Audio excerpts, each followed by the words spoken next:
Welcome into the Slobberknocker Sports Podcast, episode 112. March Madness is in full swing. We had the first four, the first round, the round of 32, all play out over this weekend.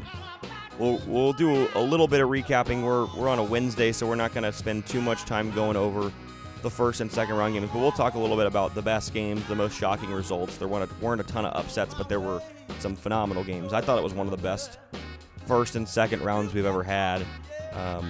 Tons of close games, game winners, great finishes, buzzer beaters. It delivered in every way from the first four to the round of 32. Mainly we'll go over the matchups, preview the Sweet 16, what we think is going forward, talk a little bit about potential Elite 8 matchups, maybe some best bets. And sad for our boy Bailey. No longer with us. Heading to Nashville. He just couldn't take Vanderbilt losing in the tournament. He said, I'm out of here. I'm blowing this joint. I love him. I'm figging to bounce. I actually haven't talked to him since that, but I haven't either. I texted him did he respond? Let's see. You texted him? Yeah, let's see. It was a devastating loss for Vandy if you didn't watch the game, folks. In and out at the buzzer for the win. He said, I know, bro, the stuff coming out about overinflated basketballs makes that miss hurt even worse. Heading out tomorrow. That was yesterday, so I guess he's out of here. But only Bailey would bring up overinflated basketball. Is that an actual? I had never heard that, but apparently is that a thing? That shot did. I have no idea. It's like the opposite of Deflategate. Yeah, I guess. But that doesn't. Everybody's playing with the same ball. Dude, that would even be wild for me to say. Like, I wouldn't even go that far, and I'm pretty. I don't know. I could see you saying that like these games are going under because they overinflated this ball and people aren't getting bounces. I could see that. It's a giant conspiracy because everybody's on the over. I could see that. But Vegas and FanDuel and DraftKings are overinflating the basketball so these shots don't go in. I could see me saying that. That's a good point. Absolutely. I'm surprised you're not searching right now. What's going on with these? I'm going to actually type. But here's the thing. I wouldn't say that it openly, cost my team the game because no, I don't think I'd go that far because how would that affect one team or the other? And for you folks wondering at home, Dylan's uncle showed incredible restraint this week. He didn't say anything about killing officials. Dylan, on the other hand, made it, I believe, to Friday morning before he started saying officials should be dead. And then Sunday we were into way darker stuff that we won't go into. But yes, Dylan was all about holding these officials accountable. They live to ruin lives. They have no souls. I've said this before. I'll say it again. I'll go to my grave with this. There are few good officials out there. It's just you don't find them a lot. It's like I don't know how to explain some of the things these guys do. I think they get off and enjoy ruining kids' college careers. And shout out to the officials who always seem to have a negative impact on the NCAA tournament. Some horrible calls. That's a good segue into, I want to talk about a little bit about kind of the best games from the first couple rounds. One of the best games was Kentucky and Santa Clara. Kentucky and Santa Clara was a phenomenal back and forth game. It was one of the best games of the first round. Obviously, Kentucky's a blue blood. Obviously, it would be advantageous for the NCAA tournament to have Big Blue advance as far as possible in the tournament. And Kentucky was down 2. I thought they got some favorable calls late. They were down 2. Otega Owe, their best player, drives the basket. He scores. I'll try to put the video up from this. It's worth me putting up. He scores. Santa Clara comes down, and I believe it was Graves, their freshman, who was their leading scorer this year, bangs a 3 with 2.4 seconds to go. 2.4. Kentucky then somehow, some way, we're going to get into now clock operators having no souls too. That's your one fucking job. I mean, they have one man or woman operating the clock. They don't. We hope it's not a woman, but it could be. Well, after what happened, it damn sure might have been. Jeremiah, by the way, break this story up, said he had 2 woman pilots the other day and thought he wasn't going to make it. Well, he's here. Yeah, well, we'll talk about that later, but go on with your story. Well, it's a good. We'll get into that. Good point. Women officials, women pilots. Anyway, whether this person was a man or a woman, they're terrible at their job because Kentucky inbounded the ball. And somehow, some way, Otega Owe took 3 dribbles, went about 45 feet, stopped on a dime, and was able to then launch a 3. By the way, the rule of thumb is you get a dribble a second, right? That's kind of like how long it takes. A dribble a second. No, but these basketballs are aired up. Oh, they're overinflated, so they come back up quicker. And actually, by the way, Bailey, this is a real thing. There's several players that have talked about it. No shit. And even Hoiberg was like, yeah, maybe it was overinflated. That's not why it goes in. But Bennett Sturts, all kinds of people are saying the balls are like balloons. They're more inflated than we've ever seen. Why would they do that? Conspiracy theory. That's why Florida lost. I want my money back from the bracket. Yeah, call whoever. That's why they were a bad enough shooting team already. Now we're going to overinflate the basketballs. They had no shot. Anyway, he got the shot off with about 0.5, 0.6 seconds. But if you go back and watch it, the clock clearly did not start for a full second. And if you time it, he did not get the shot off. And I have seen in the past officials go back, and if it's an egregious clock error, they've gone to the stopwatch and they've timed it. And they didn't even they didn't even think about doing that. They didn't even review it. They were just like, did he get the shot off? Also, in the same sequence, Santa Clara hits a 3, and Santa Clara's head coach called a timeout, which, by the way, as he said in the press conference, is a common thing to do late in the game. When a shot goes in, the team calls timeout. The officials should be looking for this. I had this argument with my dad, and you were there.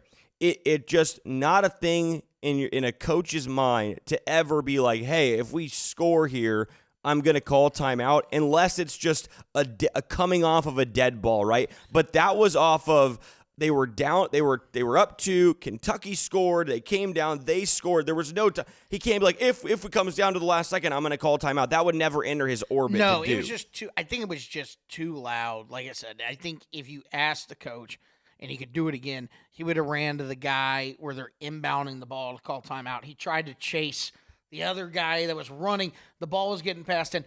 There's no way he could have. I mean, think about it. Kentucky scores. There's noise from that. Then there's still noise from that, and he makes a 3. There's no way he could have hurt him. I do agree with you. In this guy, I do agree that you should be looking for it, but this guy who's trying to get back that way with whatever 2 point whatever seconds, it's not his responsibility to turn around and see if he's calling timeout. Now, the guy that's giving the ball for the inbound, if you're running towards him, even if you throw the ball in and it's like halfway in and he sees you calling timeout, most of the time they're going to honor that it, happened right? in the first 4 game, and they were discussing it like the ball was kind of already inbounded and they granted the timeout. I will say that that was probably not to give Texas a technical in that game. Was that the one you were talking about? That was funny. The coaches on the court. That was the best thing I saw this week, where Texas in the first 4 hit a game winner. Trayvon Mark hit a game winner against NC State, but there was like 0.5 left, and the assistant coach sprinted on the court to celebrate. And have you seen I showed you the close-up of Sean Miller. Like he had a brain aneurysm on the sideline. Yeah. He absolutely lost his mind. I thought he was going to kill the guy. And then when he stopped, he moved away, and then he went back to yell at him some more. There was still 0.6 seconds left in the game. Yeah, that was hilarious. But, okay, I give you that. And he was a little bit hesitant to call it. If you watch the film, like, he doesn't go in and immediately he's like screaming timeout. It's like about a second and a half elapse. Now, I will say this. It is common for coaches to call timeout going to that official because they're traditionally out farther that way. And no, for you're sure. Closer. That's the one that usually honors it when they can hear. But I just don't think he was actually in the middle and kind of way farther back, and it would have made more sense to go to the back guy. And you're right, I probably would have granted him. I have less of a problem with that. I have more of a problem with the fact that the guy took 3 dribbles and took basically a half-court shot in 2.4 seconds. I would ask the fastest guard in college basketball to recreate that, to like catch it where Owe caught it, get to the point he got to and put just. And I'm It not even started- saying it started late. Yeah, sure. I'm not even saying make the shot. Just how many times out of 100 could you get that shot off?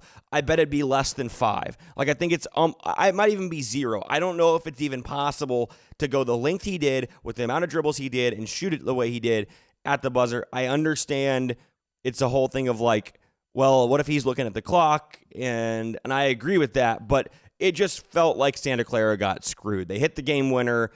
He banked it in. Oweh banked in the tying shot from half court, essentially. The clock didn't start. They didn't grant the timeout. It just was a clusterfuck. And like, obviously at that point, Kentucky was going to win the game. And they did. They ran away with it in overtime. Heartbreak for Santa Clara. And then Kentucky got spanked in the second round. And Mark Pope is squarely on the hot seat now. Yeah, he's got one more year, I think. Yeah, he's not going to get fired this year, but a lot of people, like I heard a guy like Legend calling in and calling him a clown and a buffoon and like just losing his mind. Kentucky fans can't stand Mark Pope. It's weird because They spent $22 million on that roster. It seems like the everybody's saying Cinderellas are dead, but then it also seems like these blue blood programs are just not as good as they normally were, right? Like the Kentuckys and North Carolinas of the world. I think it's just the money. The money has risen to the top. So the programs with the money, SEC schools they can poach. It's like, hey, Auburn can pay what a guy that was going to be like the number 3 at Kentucky, right? Or whatever. Right. He's going to Auburn because he's making more money there, whatever. Exactly. And so there's more parity at the top, and it becomes more of like who can put together a cohesive roster under a budget and who can coach, right? And because look at Iowa State, right? Like, how are they so good? Sorry, what were we going to say? No, it's right. And all the mid-majors, right? I mean, it's like that's what sucks about college basketball now, right? You used to have those teams where that the team would stick together, whether it's like Furman or Iona when Pitino was there. And now, like Pitino was talking about, it was at Iona. It's like anybody that was halfway decent was just gone. Like, right. No matter what, they're gone. And like the only way you can win then, if you're at a lower level school, is like Miami, Ohio, essentially recruited guys who aren't high D1 players, but they just all won state championships in high school, and they play well together, and they fit that system. That's option number 1. And those guys stayed because they weren't good enough probably to play at a big school. Maybe 1 or 2 of them were. Or you do what High Point did, which is essentially guys who were former D1 guys who didn't quite pan out, and then you recruit those guys. So you've got these guys who are high D1 level talent and now going to lower level schools, which we see in football too. And those are the only 2 teams that really pulled an upset and made any sort of run. Miami, Ohio didn't really make a run. They just won a game in the first 4, but I will say this too. One more thing about Kentucky, like it's funny because they talk about they had injuries this year, right? And one of the guys who got injured is Jaden Quintance. That dude played at Arizona State last year, and they talked about him being like a big loss. I remember watching him last year and thinking he was the most unskilled guy in college basketball and thinking he was not good. And I'm just like, that fits with what Mark Pope does. He doesn't recruit well. He doesn't see talent very well, and they don't recruit the right guys. And that's why if you have a $22 million roster and you lose 2 guys, you should not be a 6 seed still. You should be like a 3. Okay, maybe you're not the best team in the country. You shouldn't be losing games to LSU, right? Like you shouldn't be winning at the buzzer against Santa Clara in the tournament when you pay that much money to guys. Even the salary that was of the guys who were put out on the floor was double what Texas has out there who's in the Sweet 16. So it's just like I'm tired of that excuse. He's not a good coach, nor is he a good recruiter. And I do not think he will be there after next year. I think he will shit himself again. And he wasn't good at BYU. He was good at getting guys good enough, but BYU had money the same way Kentucky does. Like, that's why they were half decent. He couldn't win in the tournament. He never won a tournament game at BYU his whole time there. Best thing I saw this week was, did you see the press conference for Brian Hodgson or whatever his name is? The head coach. South Florida who went to Providence. He did the classic. If you ever need to question my recruiting, check out my wife in the front row. Oh my gosh! Everybody's like, "Woo!" Yeah, like clapping. It was so great. It's like if you ever need to question, I was the original out kick your coverage. Look at that. It's like it was almost like a freaking like. Oh God, it was funny. Oh well, he is not lying. My goodness. Yeah, pretty damn funny. and everybody gave a round of applause when he's like, "Check out my smoking hot wife." It was pretty damn funny. Kudos to him. Dear God. He's a great recruiter. That press conference was pretty damn funny. It's hilarious. I did not hear that. And he shout out his kid in the front row too. He's like, "That's my boy Jet.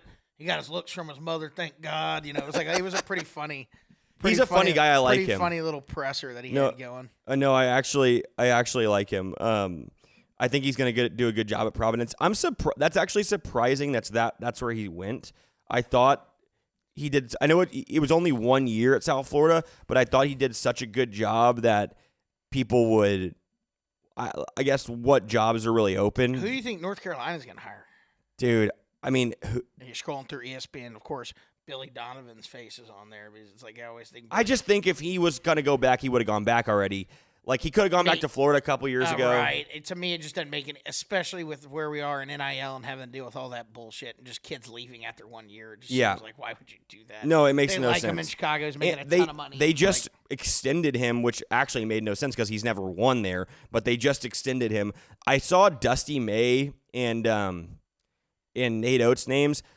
Dusty May makes no sense. I could see Nate Oates leaving. Dusty May, I don't know why you would. He's built that. The only reason I say Nate Oates won't is he could have gone to Kentucky and he didn't. So like Mark Pope was like their 7th choice. So like why did if he wanted to leave at that point, why would he not go to Kentucky? Like, to me, Kentucky's a better job than North Carolina. You get more money, more resources. It is the premier college basketball program. Like, North Carolina's a great job. It's a top 5 job. But it's not Kentucky. Kentucky is the best job in college basketball. Why would you not leave for that? I also feel like you have a little bit more,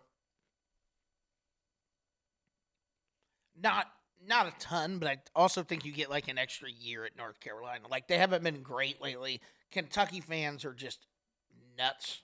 Yeah. And it's like you don't win right away. They're trying to run you out of town. That's true. But yeah, I don't know. It'd be interesting to. The other one is another one is Tommy Lloyd.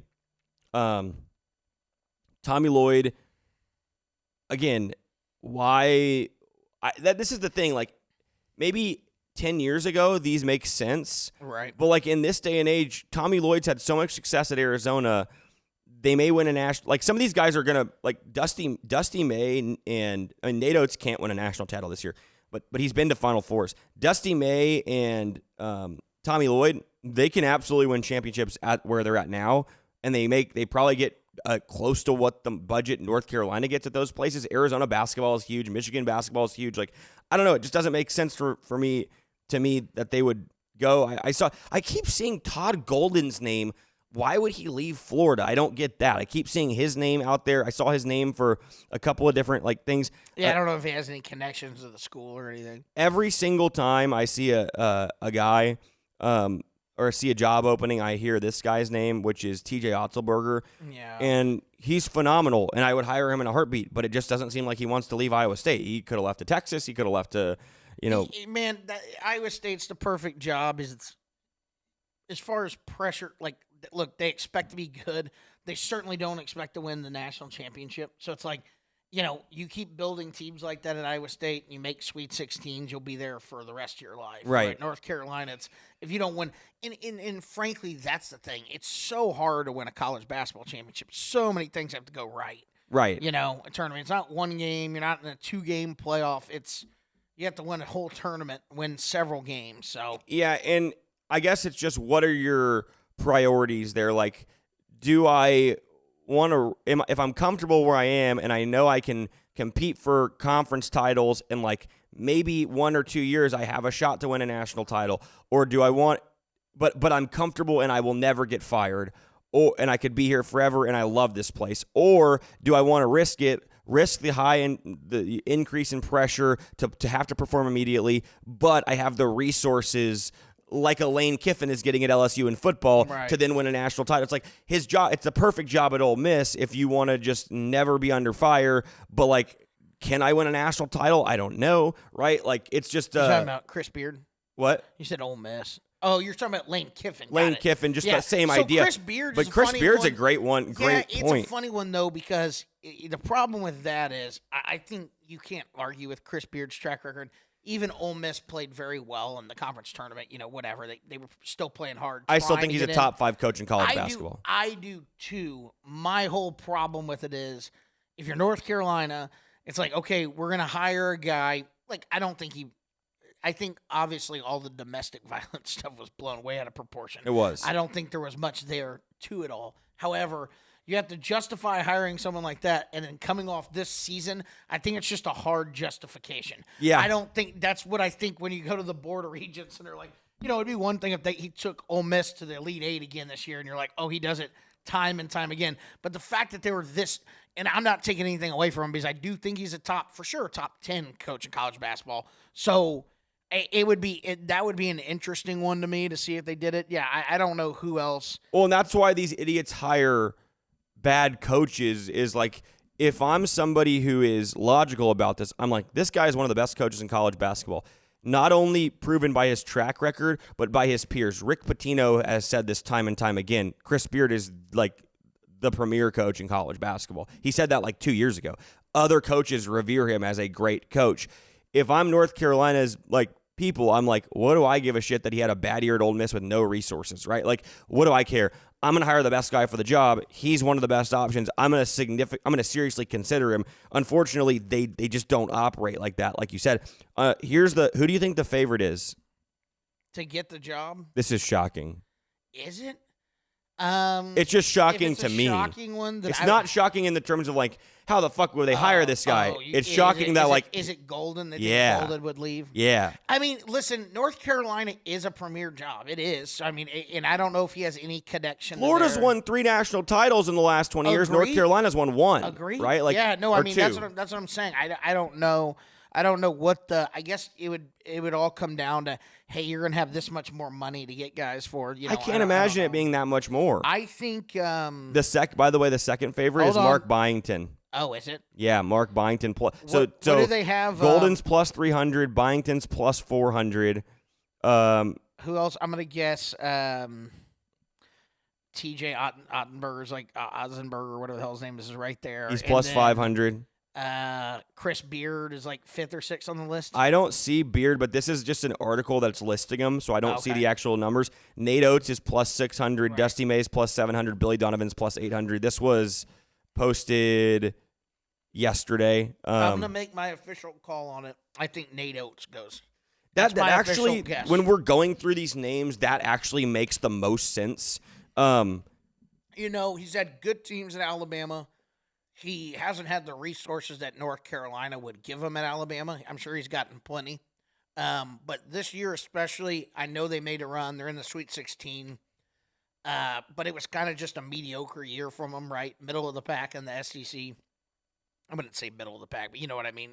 Right. In the grand scheme of things, not the let's see where they finish in the SEC. In the grand scheme of things, not the best year for them. I just think the fact they weren't legitimate national title. Well, actually, they finished all pretty much towards the top, but they're 18 in the country, 13-5 in the They SEC. had a down year relative to what they've been. Yeah, I think he's going to go. That'd be my guess. I don't think Golden goes, especially being a number 1 seed again at Florida this year, right? And that team played really, really well at stretches. Yeah, they looked like the favorite for a good stretch. I think he thinks he can win multiple titles there. I think you see Nate Oates go to North Not to Carolina. mention, they stood by him during the whole scandal or whatever last year. He is a pervert.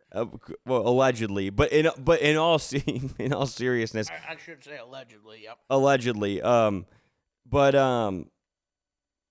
So the other here are some of the other names real quick.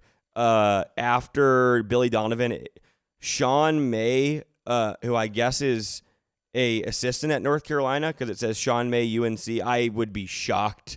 They just did that. That's who they hired. That's like how they. The one that played there. Well, Sean May? I thought that it. So there was a May who was Drake May's cousin who hit that game-winning shot. But that guy, this is spelled M-A-Y, and May is M-A-Y-E, so I don't think it's the same. There was an M-A-Y that played there that wasn't an E that I remember from further back. Type it in, Sean May. Pretty sure he played in North Carolina. Oh, he is like a... He's like a big dude. Yeah. He played in the NBA for a couple years. He played a long time ago. Let's see. The one I'm thinking of. He played in the NBA 08-09 and 9-10. That's the guy I'm thinking. Okay, yeah. He didn't He's have like light skin. Yeah, that's who this guy is. yeah. But he played at North Carolina, right? Yeah. Yeah. Next, they like to go in house, but I don't think they're going to do that this time. I think they're going to go high profile because that's what they did with Hubert Davis. It was an in house hire. that's what I'm saying. It'd be crazy for them to do it again. I think you see Nate Oates there, but we'll see. But the other ones, real quick, and we'll move on from this. Grant McCaslin is plus 1,100. Right. That makes sense, but location wise, it doesn't. Obviously, you would leave for the North Carolina job from Tech. I just don't see it. I don't think they're going to offer him the job. I don't think so either. Tommy Lloyd plus 1,200. Scott Drew at plus 1,400. Rick Pitino plus 1,500. I won't do Rick. He's too old. Jerry Stackhouse 1,600. Uncle Jerry would be great. Bring back Uncle Jerry. That would be that. How does he even have odds? How is he above Chris Beard? It'd be so great if he ended up getting it. How about Jay Wright plus 1,800? Now we'll say this: if Jay Wright said I'm coming back, he would be the minus 5,000. He looks like he's so. Oh, he doesn't care. Does not want to. He does. He's never coming back. He won 2 national titles, went to multiple Final Fours. Like he's a first ballot Hall of Famer. He does not care. He is done. He's happy with what he's doing. He wasn't even on the. Was he even on the show this year? The NCAA show. I don't even think he did it. I don't even know if he did or not. It's a good question. Couple other. Okay. The other couple of, just quickly run through these. First 4, Texas, NC State. Texas hit a game winner. That was a great game. Right. It was fun to watch Miami, Ohio win a game in the NCAA tournament when they beat SMU. High Point upset Wisconsin in a crazy game. Played Arizona tight. Arkansas played Arkansas real tight. VCU on the crazy comeback that beat North Carolina. They were down 18. Illinois just killed them, didn't they? They did, yes. Yeah. But it was an impressive comeback by North Carolina, by a VCU, and that really is what I don't know if they fire Hubert if he wins that game. Like I don't know what they do. It's maybe not. Probably not. That was the nail in the coffin for sure. TCU Ohio State was the first game of the tournament, and there was essentially a game winner. That was great. Santa Clara, Kentucky, we talked about. Second round, Texas, Gonzaga. The best game of the tournament, though, in my opinion, or I guess in the second round, Vanderbilt, Nebraska. The back and forth nature of that. I don't know if anybody led by more than 5 the entire game, and Vandy kind of blew it late, and the half-court shot by Tyler Tanner that was all but down and popped out. It was Gordon. It was reminiscent of the Gordon Hayward half-court shot against Duke, where it was just like a millimeter from going in and changing the course of college basketball history. This is a much lesser stage, but still a big miss. Florida Iowa I think that was the biggest upset I think of the tournament. Those overinflated balls. Dude, that was shocking to me. Do you think here's a question. I did not think Iowa could play with Florida. That was the problem with Florida. They were just obviously played unbelievable. Like when they're playing their absolute best, I think they beat anybody, but they were just inconsistent this year. They had games where they just and like you said, them not being able to make a 3-point shot probably just finally caught up with them. When they went up 4, I was like, okay, they're going to win the game, obviously. I think everybody thought that. Played a bad possession where I think they gave up an easy layup. And then, what was interesting, I believe Iowa was in the bonus, were they not, towards the end of the game? And Golden was saying they were going to give a foul. So he said they were up by 2, and he said, I don't believe him, by the way. My thinking behind that, said, well, real quick, just in case anybody didn't see it, he said, up 2, he said, we wanted to intentionally foul them, make them make 2 free throws. If they miss, we're going to win. If he makes both, then we have the ball with a chance to win the game. So here's an interesting thought on that, and I was thinking more and more about that. Actually like that philosophy a lot when you're a much better team, because Florida is a much better team. You play a 7-game series, maybe they lose this is the one game they lose. And theoretically I like it because we're fouling. Okay, well the kid has to make 2 foul shots first and foremost. If he doesn't, then we get fouled. Secondly, if he does make them both, you have a 50-50 shot of winning the game on the last shot. And if it goes to overtime, I'd say you have a 75% chance of winning the game. Whatever. I know I'm sure actually, if you look at the odds, it's like, okay, it still doesn't give you, a better chance of just, holding them or whatever. But it's the only way you can like essentially lose. You know what I mean? Theoretically, I get it. Yeah. But when but it has to be very specific situation where yes. it's like you're a 10-point favorite. You've come back. The only way you feel like you ever lose this game is if they hit a lucky 3 and then you don't score, which can happen. Right, and here's the thing. Here's the only thing about it. Like you said, and funny enough, Jim Valvano, who won a national championship, Jimmy V, at NC State, he did that in their stretch multiple times. Or in a tie, he actually did it in a tie game a couple times. In a tie game, he intentionally fouled, and then they're up by 2, and he intentionally fouled, and it worked because he was fouling specific guys. Now, here's the thing: if it's a 1-and-1 in college, and a guy who's a not great free throw shooter touches it, the strategy makes so much more sense. But here's the thing. Bennett Sturtz was going to have the ball in his hands. He's a 90% free throw shooter, at which case it doesn't make sense. A. B. The way they played it, why I don't believe him, I believe that theory could make sense even in that moment. Like, I think it could work. But why I don't believe him is nothing about how they played that possession defensively. And they're a veteran bunch. They've got guys who won national titles. Look like they were trying to foul. They right. So when you watch the play, Bennett Sturtz curls, Boogie Fland trails him and essentially lets him catch it on the run. If I'm trying to foul, I'm sitting way back and letting him catch the ball. And then once he catches it and takes a couple dribbles, I'm fouling him. Why are you tailing him? 1. 2, if Bennett Sturtz is driving down the sideline and you're on his hip, it was the exact time to foul. Right? Like, what are you doing if you're going to foul? That was the time. My guess is they were going to foul, but they didn't want to foul Bennett Sturtz. That's possible. Because he's a 90% free throw shooter. So it's like, okay, he's going to make both of them. Anybody else, like that other kid that was like an 80% free throw shooter in the year, he was like 5 for 10 in the game at that point. So he's like, why don't we just give a foul to anybody but Bennett Sturtz? Worst case, we have the ball in our hand with a chance to win, and we can't lose the game. You know what I mean? So I don't hate the idea. I like the philosophy when you're that big of a favorite. And again, it depends on when you foul, too, because there was 8.5 seconds to go. If you foul with 6 seconds on the clock, well, now they make both, or even if they make one, what if they foul you and you miss both? Now they can go win the game. Like, you're just making all these different scenarios pop up. Right. How much time is left? Is there enough time for them to have a second possession, right? So all these things come into account. You would have to do it right. Yeah, but I do agree it would have made sense, and they wouldn't have lost in regulation. They were clearly the better team. Right. They came all the way back. That's what I'm saying. Like, in those circumstances, if someone told me they were going to do that, I'd be like, I actually like it because you can't lose there. It's just you open yourself up to looking like an idiot if it doesn't work. You do.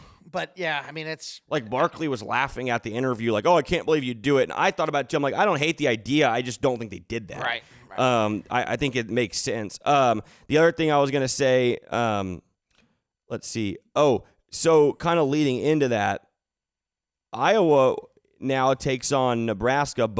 Both those teams pulled upsets. It looked like we were going to get a corn-fed. It's a corn-fed slugfest. Yeah, Sweet 16. That's right. If it were a football game, it'd finish 9-6. Yep. Maybe 7-2. But I hope it finishes in the 50s in the basketball game. I hope it's just a disgusting game. Nebraska's like pretty good offensively, but they play super slow still. Right. Iowa's the slowest in the country, aren't they? Yes. That's what they keep saying. Yeah, they are. And funny enough. Yeah, let me see real quick. I'll look at the metrics to tell you exactly, but like they're both. Let's see. So Nebraska's okay. So Nebraska's not like horrific. Nebraska's 231st out of 364 teams, and Iowa is 361 out of 364 teams. So they're both like pretty darn slow. But their offensive possession length is the slowest in the country. Their average adjusted tempo is 361, but they offensive possession. And you watch in the Florida game, they run the clock down at 5 seconds and just launch shit up. And it's funny. What's hilarious about it is it's just a horrible strategy. Like, you can never win a national championship playing that way, and that's how Ben McCullum coaches. I still don't understand how Florida lost the game. If you look at the stats, Bennett Sturts is like 0 for 9. Oh, it made no sense. I'm like, how the fuck did they lose? When you're looking at the box score, and I'm like, I have no idea how they managed to lose. Iowa shot 29% from the 3-point line and 64% from the free throw line. Bennett Sturts went 5 of 16. Florida played, I guess. Yeah. It's like crazy. When I saw that they were winning, like Iowa has won both games so far in the tournament, and Bennett Sturts has played bad. Yeah. Like I don't even know if he's made a 3. He might be like 1 for 16 or something from 3, because I think he only made like 1 the first game. Yeah, he was 3 for 10 the first game, and 0 for 9 the second. So he's 3 for 19 in the tournament, and they've won both games. And he's played every minute of every game. Yet total on the tournament, he's 9 for 33 from the field. He's shooting like 28% from the field. But, I mean, here's the thing about them, and this is why I don't understand the line on this game. I get Nebraska's, like, not a juggernaut, but Iowa took money. I think Nebraska opened 2.5 or 3, and it's down to, like, 1, which makes no sense to me because I hate how Iowa plays. And if you look at, like, their conference record in the Big Ten, they weren't great. Like, there was a stretch where they lost some games where you're like, are they going to get in the tournament? Like, they looked that bad at times because they had nobody but Sturts. Right. And they split the regular season, but I mean, yeah, I'm with you. I think Nebraska wins that game, but I just don't understand. I don't get how they win another game playing the way that they do. It's just it feels like luck. Like, I really thought Clemson was going to beat the shit out of them. That was one of my favorite plays of the first round. And I had a good tournament in the first 4 days, first 2 rounds. But that was one that I was like, I think Clemson's going to kill them. And they didn't. Iowa found a way to win. They were led the whole way. And then they go jump on in Florida and somehow escape late when they had no business escaping late. Like, I just think their luck runs out. In the first round again? Iowa played Clemson in the first round. Yeah. That's right. Oh, Jeremiah, I forgot a message for you. He said that his bracket's like 99.9 percentile, and you should be ashamed of yourself for how much basketball you watch. Well, losing to him, I didn't know that we would. And your national championships. Actually, no. In his bracket, I'm still there. Yeah, you're still there. But by the way, I was thinking about that too. There's zero doubt in my mind, that you will somehow fucking win that other bracket. Zero. Like, no business. I think you're like bottom 3 right now, but you will get the exact matchup you need in the championship, and Arizona will beat Duke, and you will win. I've never been more sure of anything in my entire life. You'll finish dead last in yours, and the Slobberknocker Sports one with my family and the Bernie peeps. You'll win. There's like zero doubt. A 50% chance I win one of the brackets I'm in every year. Okay, I just find a way to win these things. What can I help? Disgusting. I can't help it. The bowl one was like you fully deserve the regular season championship. You caught Nate. That was quite the comeback. And I led most of the year until he jumped ahead of me like week 10 and then took a big lead. Yeah, he took a pretty big lead. But I was I was in first place the whole season in that. Well, until he could, So like week 11, I was in first place. You had to make a big comeback because I think he got like 9 one week, and you were only down like 4 or 5 games. But regardless, the bowl one was absolutely sickening. Like your TCU fucking comeback where the guy stays in bounds and scores. It's like, oh my, it's like a 60-point swing. What is it? Go Horned Frogs, baby. Frogs. They won me the bowl pick'em. Anyway, we'll see. I actually think that I believe there's another person that has Arizona Duke at the top in this ours. It's possible. I can't remember looking at it. I know. I looked in the final. You do have a different Final Four. I think we had 2 differences in the Final Four of that one, so I could catch them. Essentially catch them. I'm rooting for Texas to win the national title, obviously. Oh, good luck with that. But here's the thing. Put $10 on them at 200 to 1. I'm rooting for Purdue if Purdue beats Texas, because then I'll make $440 in that other one, and I win that one outright if Purdue wins. I'll help you out. You got a better chance of winning the Powerball than Purdue winning the No shit. Thank you. I appreciate that. Yeah. Well, I would have said that at the beginning of the tournament, and they just keep winning. Purdue actually looks pretty good. They keep fucking winning. I don't get it. That was a fake jinx. Well, I do agree, though. Like, I think they're like the 8th or 9th favorite. Like, there's like 7 or 8 teams I would say have a better shot of winning it than them. But they just keep somehow winning games. I don't know how it is. But, okay, let's look at some of the matchups. You picked Nebraska already, but let's talk about, we just said Texas-Purdue. That's the first game on Thursday. Purdue opened 8-point favorite. It got down to 6.5. It's back to 7.5. Kind of seems like that's where we're going to sit, 7.5. Credit to me about last week. I said this is where it would be 7.5. Well, yeah, but you also said it would get bet up, and it got bet down. No. You said it would open. I said it would open at 6.5, and it would get to 7.5. You said it would be bet up to 8. It'll get to 8. It'll get. But to it opened 8 and got bet down to 6.5. But I told you that's all the pro money that's coming in. Exactly. The public will get it to 8. The public might get it to 8. It'll go to 8. The public could get it to 8. For sure go to 8. I agree that's 2. I think it should be like 5.5. Texas has been playing pretty good. Yeah, I don't think the thing about it is, I don't think the talent difference is that big here. I think. Well, it's not. That's what's his name was saying when they lost. It's like Mark Few who lost. It's like people are calling this a Cinderella story. It's like, guys, this is Texas. They have more money than everybody. Yeah. Well, they didn't spend it this year, but yes. But he's like, hey, what are we talking about? It's like, no, it's not a Cinderella. They're acting like it's just because there's an 11 seed. It's like it's the University of Texas. They have lots of resources. They're doing, It's in no way a Cinderella, but I don't think it matters. They weren't good all year and they just got hot. That's all this is, right? This is what happens in the tournament. There's always a team from the first 4 who makes a run, right? And they're playing well, and I think their roster, I was talking to Reed Sackler the other day, shout out Reed, and I want to get him on the podcast here soon, but he was saying, I think this year they spent 7.8 was their roster. And next year is going to be like 12.5. They're going to give him a lot more. This is so big for the program to get to a Sweet 16 in his first year, for the donors to start giving more money to the basketball program again. Because when Beard was there, they could go get whoever they wanted. And then, scary Terry Rodney. Rodney's a hell of a basketball coach. Scary Rodney Terry took over. The donors are racist and wouldn't give him any money. That's what it was. Not that he was a horrible fucking basketball coach that didn't even get hired, just fell into the job because Chris Beard got fired. But regardless, I do think, I don't know why I think Texas pulls the upset. I'm not just saying that. I think they're going to win this game. Purdue, I've been down on Purdue all year. In my bracket, I picked this to be Texas-Purdue, and I picked Purdue to win in this game. I'm going to change it, and I'm going to say Texas wins this game outright. And then I do think Texas will lose to whoever they play next. Arizona or Arkansas does not matter. You're picking Purdue, but you think it's going to be close? Yeah, I'll take Purdue by 5. Okay, so then what about the other side there? You say Purdue by 5. I say Texas wins by 2. Arkansas, Arizona. That's the other side of this. I have Arkansas winning the whole thing. You have Arizona winning the whole thing. I have Arizona winning the whole thing. I think it's crazy that you said the line opened at what? The line opened at 9.5 or 10, and it's 7.5. Yeah, now it's down to 7. The difference in these teams is 5 points, okay? Yeah, and Arkansas's, don't get me wrong, Arizona's done. Obviously, they got way up against Utah State. They started cruising. They kind of thought that game was over. It got tight down the stretch. I think they got it to like 4 or 5. It was never really, in my mind, in question, but still. No, but you could feel it. You could feel the momentum. This is going to be a very close game. I'm going to say Arizona wins by 3. Yeah. That's my guess. This would be my favorite bet of the second round. Even at 7.5 now, even without getting the full, you're taking a bad number from relative to where it opened.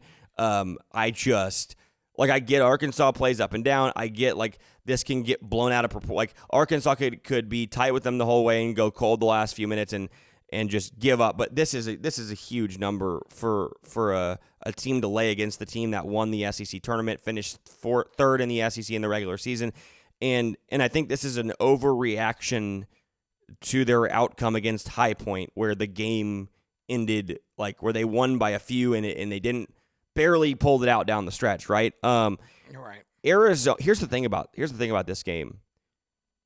Arkansas will have the best 2 players on the floor at any given point. Okay, Darius Acuff is by far the best player on the court.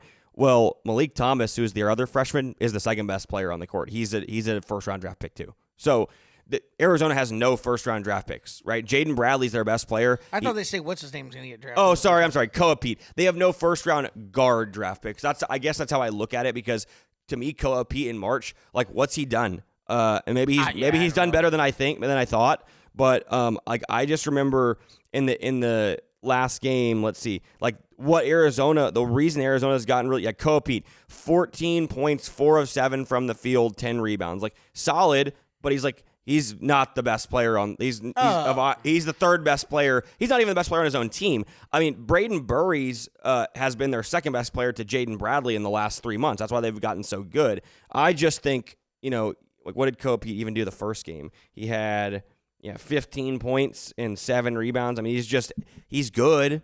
But in March, guard play wins. That's why I picked Arkansas to go to the Final Four. I will take Darius Acuff Jr. over Jaden Bradley every day of the week and twice on Sunday. Give me the Hogs. They're going to win this outright. They're going to the Final Four. Picked it for my bracket to start. I hope. I guess I don't know. I guess I'm rooting for Arizona for my other bracket case, but I picked Arkansas, and I just think they're going to win the game. I don't even think this is that big of an upset. Like, everybody will be like, "Wow, Arizona goes down if Arkansas wins." I just don't think this is very much of an upset at all. I think these two teams are relatively equal. I think I totally agree. So, are you picking Arizona? Yeah, close game, Arizona. Okay. And then my Houston Cougars get to play at home in the Toyota Center. What a treat for the Cougars. Kelvin Sampson. No one deserves it more than Kelvin. I mean, that team. Biggest piece of shit. Just built on hard work, dedication. Piece of shit. Hard work, dedication. I forgot that they're playing at home. It's ridiculous. I love that. So the dumbest thing I've ever heard. Even more is like, I think Houston wins. Yeah, I think Houston and Illinois on the neutral is like probably like a pick 'em, and Houston's laying 3.5. And I remember looking at it and be like, how are they laying 3.5? I make this 1. And then I'm like, oh, yeah, they're playing in fucking Houston, even though they're the 2 seed, which makes no sense. Go figure, right? Like, how if Florida was still in, I'd be livid. Like, you're a Florida fan, you'd be livid. You're like, how are we playing in Houston against the Cougars in the Elite Eight? But regardless, I guess it played out okay because they're the best remaining team and they're playing at home. But that's not how it should be. So you think Houston? They deserve it. I think Houston wins the game, but I think it's very tight, and there would be no shock whatsoever if Illinois won this game by 15 at all. Houston goes through these droughts. Their offense is putrid. Kelvin Sampson can't coach a lick of offense. He'll never win a national title. This team has no chance to win a national championship this year. I'm sorry. I know you picked them in my bracket. 8. By the way, I am in no way putting your bracket down. I think if I could have picked again and you gave me the option, I would take my champions out. I'd take Houston in a heartbeat over Florida, right? But I've said this for 10 years. I don't think you can win playing that style. Like, I just think when I watched their offense against A&M in the first half, and given they ran away with it against A&M and killed them, but it's just they go through these stretches and I'm like, what the fuck are they doing? You have all this talent. If they could just run a half decent offense where they're actually requiring guys to guard against screens and actions, they could win a national title, and he just refuses to do it. They just spend all their time punching each other in the face and getting rebounds, and they're not even that good at that this year. So to me, I think Houston ekes this one out. And probably gets to the winner of this game is going to the Final Four. Whoever wins this game will go to the Final Four. Somebody picked Illinois to win the whole thing in our bracket. I think it was Matthew Pisano. So they're alive now that Florida's out. They only have to beat one game. Okay, Friday games. St. John's and Duke. This line's only 6.5. It just all depends on how it's officiated. I mean, I think it's that simple. I think St. John's plays Duke very close if it's officiated where St. John's can play a football game, which they've had the last 3 games they've played. Right. Like against Connecticut, they're basically people tackling each other out there. Their last couple, like Kansas, I mean, no one could score. It was just a bloodbath of people. That was the ugliest half of basketball I've ever seen. Pushing people around.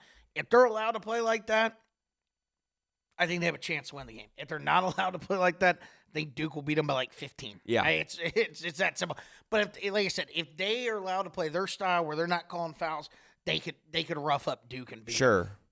I think Duke wins the game, but they have not looked good, and it would not surprise me at all if St. John's beat them. I just don't think watching them play Kansas, like I thought St. John's was a little bit better shooting team this year. My God, are they bad. They can't hit the broadside of a barn. I mean, you pick insert analogy here, right? Or metaphor here. Couldn't hit water if they fell out of a boat. Like, they are horrific shooting the ball. They were lucky to escape. They're going to need that kid who hit the game winner. Like, if that gets Dylan him going, Darling. If that gets him going and he's making threes, and it'll certainly help. But, yeah, I agree with you. Yeah, and I think he's like a pretty good three-point shooter on the season. Like, I think he had a horrible game, but he's like what?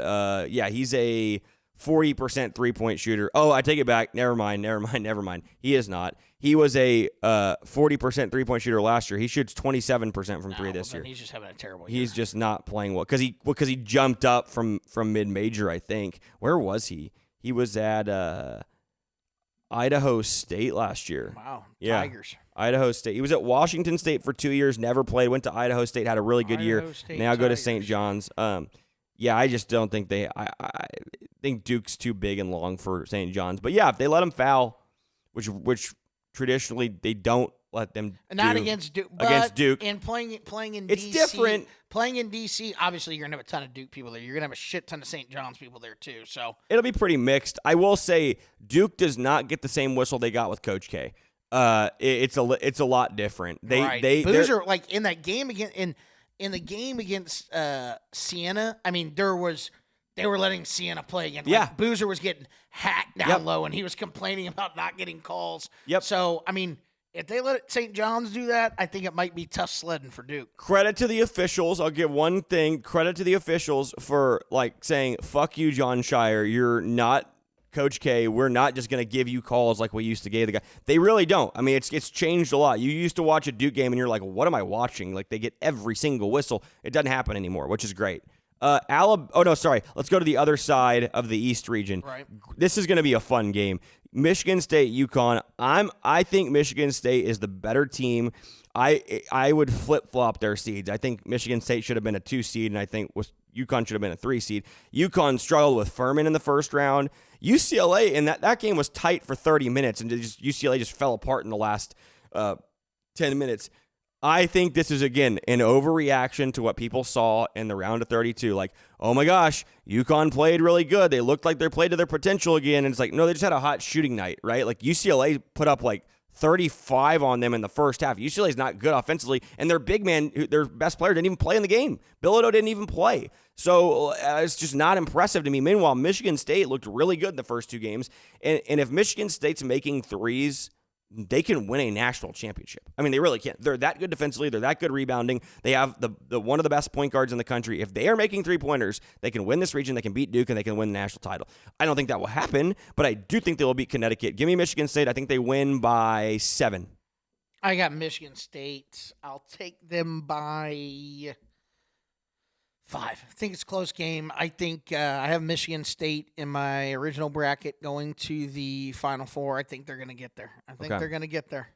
I got faith in the Spartans. I think they'll beat UConn and then take care of either Duke or St. John's. I think Michigan. I hope that happens, especially now that like I don't really care really what happens on this region much. I'd have to look at my bracket, but I think I might have Michigan State in yours. I can't remember. I might have. No, I have Duke because I have Duke in the championship. Yeah, so I think you have Duke. But I'm gonna be rooting. I want Chip to win the bracket in mine, and he has Michigan, and there's a shit ton of people who have Duke. So I'm gonna be rooting for Duke to lose for sure. And nobody has UConn or Michigan State winning the whole thing. So I hope that whoever comes out of that one wins. Somebody does have St. John's, Mr. Mack. Shout out KM1. If they win, we'll never hear the fucking end of that. If they win, I'll double the payout. I will pay out. Wow. Thank God Mr. Mack didn't watch this. Here's what I'll do. I'll take the entire fund from the bracket, give it to Mr. Mack, and then I'll individually pay out second, third, and fourth out of my own money. Like that. That's how much he deserves to win it if they win. How funny would it be if they somehow won this year and it's like the 1 year Will doesn't take St. John's? Yeah, what the fuck? Like, who did Will even take this year? Purdue, I think. Oh, okay. Yeah. Well, look at that. Me and Will are tied together. If Purdue wins, we both win a bracket. Yep. That happened one year where I took I won a different bracket because I picked UConn and then he picked UConn and we ended up, he won mine and I won the other. Maybe that's what it's meant to be here. There you go. Okay, last 2, and we'll get out of here. Alabama, Michigan. Alabama is a 10 to 9.5 point dog. I think Michigan beats the shit out of them. Yes. Oh, do you? Yeah. I think the line is too high. Would I bet Michigan? No.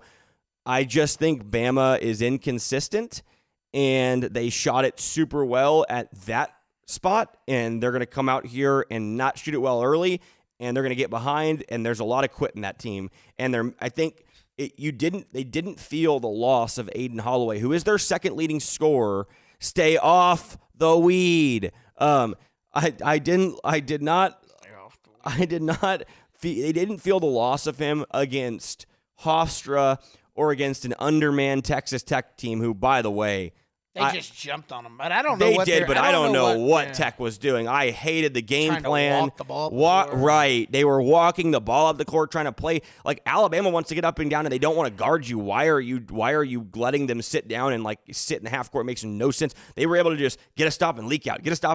It was like, it didn't make any sense. But it didn't matter in those two games. It's going to show up here in a big way. You can't lose your second leading scorer and your depth and play a team as good as Michigan and have it not show up. Now, Alabama has the capability to beat anybody. We've seen this in the past. They got to the Final Four as a 4 or 5 seed. I think it was a 5 seed 2-3 years ago, just hitting threes, hitting a crazy amount of threes. This team isn't the same as that team. Their best player's not as good as the guy that they had, Mark Sears, that they used to have. So I think Michigan spanks them. Would I lay the 9.5? No. If I was betting the game, I'd take Alabama plus 9.5 because the number's too big. I'd make this 7. But I do think I'm going to say Michigan by 12. I think Bama gets down and they give up, maybe even 15. I think if they get down and give up, Michigan will win by 20. I don't know. Like you said, it's too many points for someone that betting perspective. I think to lay Michigan, but it seems like Vegas is just trying to dare people to take Alabama. It seems like that's what it feels like. No, Michigan's going to kill them. Look how good Bama looked, and it's 9.5. I think Alabama will make some shots. I'll say Michigan wins by 9. Yeah. I mean, I don't know. I think maybe it's a 6, 5, 6, 7 point game, fouling at the end. I don't know. I'll say Michigan. I think that they're in control most of the game, too. I don't think there's going to be much question about it. I think they'll take care of Bama. And that's bad news for Rico Bosco, who will have to do a podcast with his arch nemesis for at least the next year. How much do you think he makes right now, Rico Bosco? Like, what's doubling his salary? 300 to 600? Or is it more than that? I bet he makes anywhere from like $150,000 to $200,000. Okay, so it's like it would be from, if you're making around that and you're living in, where does he live? Chicago? Jersey. I okay, think, New York. Or whatever. Yeah, if you're living in New York and you're only making that, not that that's not a lot of money, that's a big doubling. That is big, right? Yeah. Like, so I'm sure he makes a little money on the side doing other shit and whatever. But anyway, yeah, 174.5 is the total in that game. That's one, and I'm not an under better. I would lean to the under because I just don't see Alabama getting out and being able to run like they normally do on Michigan. Michigan plays much slower, and they're comfortable playing slower, unlike Tech is. And I don't think Alabama's just going to score at will on Michigan's defense. So a lot of points. That just feels like you're needing 87. Yeah, what? No, I'm wrong. What do you need? 80. That's right. 87 apiece, essentially. Yeah, 87 and a half, right? Yeah. So I don't know. That seems like you're going to need one team to get to 90 in this game. I don't know. Yeah. That seems like a stretch. Other side of the bracket, I know you're picking, but go ahead. Tennessee, Iowa State. Iowa State's laying 4.5. I think Tennessee looked good last game. Against a Virginia team that I don't think is great by any stretch. Iowa State, obviously, without Jefferson, right? And who knows when they get him back, if they get him back. Iowa State's the better defensive team, I believe, this year, at least eye test-wise when I've watched them play. And, have the most prolific three-point shooter in the history of the game. Yeah, yep. So I'm gonna go Cyclones here. I just like the way they play defense. They seem to be just a better cohesive unit than Tennessee this year. And I think they get the W, and I'm going to say they beat Tennessee by 10. I think they win and cover. I think you're right, too. They showed me a lot with how they just – when they got down to Kentucky, and right. Kentucky was on a high from beating Santa Clara and had all the momentum, and the building was rocking, and it was like – it just felt like, man, Iowa State can't make a shot. They do this. This is what they do every tournament. They have a game where they can't make a shot, and they got down like 10, and by halftime had it tied and then just continued it. Like, just looked like a different team. It showed me something. I was like, man, they really flipped a switch and looked like a real contender. They looked from like a team who was going to be out in the round of 32 to a team who could win a national title, and they're missing their best player. And Lipsy scored 26, which is impressive. Yeah, I mean, look, if Lipsy's making threes, good luck, because he gets into the lane so well and sprays it out to other dudes who can shoot it. My issue for them long term is their lack of bigs. Like, their bigs are not very good. 23 inside is not very good. They're terrible. And that's Jefferson is a big, right? So I think they have to have him back to get past. Now, look, they could get lucky. They could beat Tennessee and Bama could upset Michigan, and then they could absolutely beat Bama without him. Right. They can't beat Michigan. Michigan's too good inside. They're too big. Right, so they need Jefferson back, in my opinion, to beat Michigan. So if I'm Iowa State and there's like any chance of him coming back, I'm just gambling and being like, you know what? I'm trying to win a national title. We're going to try and get past Tennessee without him and give him an extra 2 days because we have to have him for Michigan. Right. That's what I would do. But look, if he's good to go, he's good to go. But I don't think he's going to be. It was a pretty nasty one. He was in a boot. I think there's a chance he doesn't even play at all this weekend. Hopefully he does, because I hope they have a chance, because I like Iowa State. I'm going to say they beat Tennessee by – I just don't think Tennessee's that great. I'll say they beat them by 8. And I think it's tight for a while, and they just pull away late. That's all the games, right? That's it. Spurs are continuing to roll. Real Obviously, quick, we're not going to get the 1 seed. One question – well, hold on. One question before we go. One question. Gun to your head, your 16 teams left. Brackets don't matter, nothing that matters. If there's a gun to your head right now, and if you don't pick the national champion, they pull the trigger and shoot you in the head, who are you picking to win the national championship right now as we walk forward into the Sweet 16 on Wednesday, March 25th? Michigan. So you'd pick to win the whole thing if you had gun to your head. I don't know why. It's funny because I think I would say the same thing. Gut feeling. I think I'd say the same thing. thing. The way they've played, I like what's his name, Lundenberg. Oh yeah, Landenborg, whatever. Yeah, and then I think I would pick them too. Funny enough, I don't. Yeah, and I trust Dusty May. They play pretty good defense.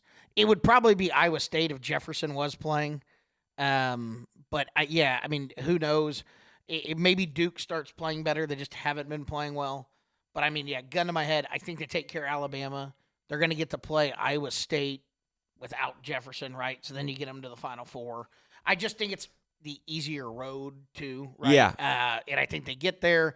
And if they get there, they will play – is it Houston that they would probably play? Or they would play Purdue, Arkansas, Arizona, Texas. That's that region. Right. The West. Yeah. I don't know. There's just something about Arizona that I need them to win. I don't trust about them. I don't trust them either. I believe it's Tommy Lloyd's never been past the Sweet 16. Right. And if Cadeau wasn't on Michigan, I'd feel a lot better about it. If Cadeau wasn't the point guard of Michigan, I would have picked Michigan. I don't care who picked him. I would have thought they're the best team in the country. He just, especially with their backup up, I think he fucks them at some point. The question is, are they good enough to withstand him fucking them? Because he's going to do that. He will fuck them. It's just, can they be okay and win when he's fucking them? Because he's so bad. Yeah. Shout out to Hubert Davis. Got fired from North Carolina. What a coach. What a coach. I called it. Credit to me. He didn't get a fair shake. Credit to me. I called him. I called that he would be fired. 3 years ago, I said he was a horrible hire. Just saying.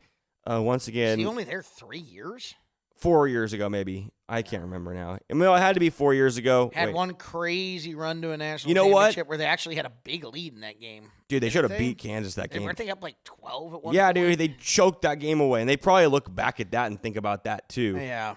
Actually, I think I'm wrong. I think he was 5 years. Yeah, he was there a long time. I just feel like it was yesterday. Least, yeah, because Roy Williams has been gone since, was it 2020 that they lost to Kansas in the final? 20. I think it was 2021. Because wait, hold on. It was his first year there, I believe. I think his first year, they were like an 8 seed. Yeah. It was Coach K's last year when they went to the national title. Right. Whatever year that was, because they beat them in the ACC championship, and then they beat them in the Final Four as an 8 seed, and Duke was the 1 seed on the other side. Spurs actually are playing so good right now. if you look at the standings in the West, I believe we are only 2 games in the loss column. It's 2 or 3.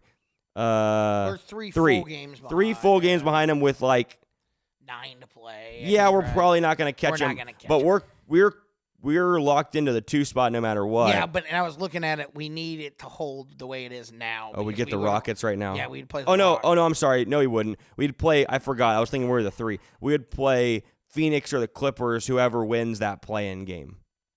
Right. That's who I'm looking at right now. We'd play the Phoenix or the Clippers. I'm looking at the next round. Next round would be Lakers Rockets winner, which we want that to hold. We would dodge Denver and Minnesota. We want them to have to play Denver in the. Oh man, round. I think the Lakers will hold on to 3, but the rest of them. Looking at it, the Lakers should hold on to 3. The rest of them are 28, 28, 28. Like yeah.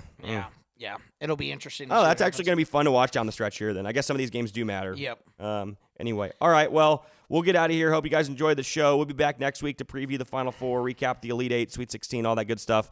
And we will make sure if you're new to the channel, subscribe, like the video, comment below. Check us out on social media, mostly on Instagram and TikTok. But we'll be back next week. We'll give our national champion picks. Hopefully, Michigan wins so that Turner doesn't get his head blown off. No, I don't want. That's the thing. I don't want Michigan to win. Well, so that's now, what they. Tough that's luck. what they have. That's what they have going for them. Tough luck. You're gonna die if they don't. But then I did pick them, so it's like, I don't know.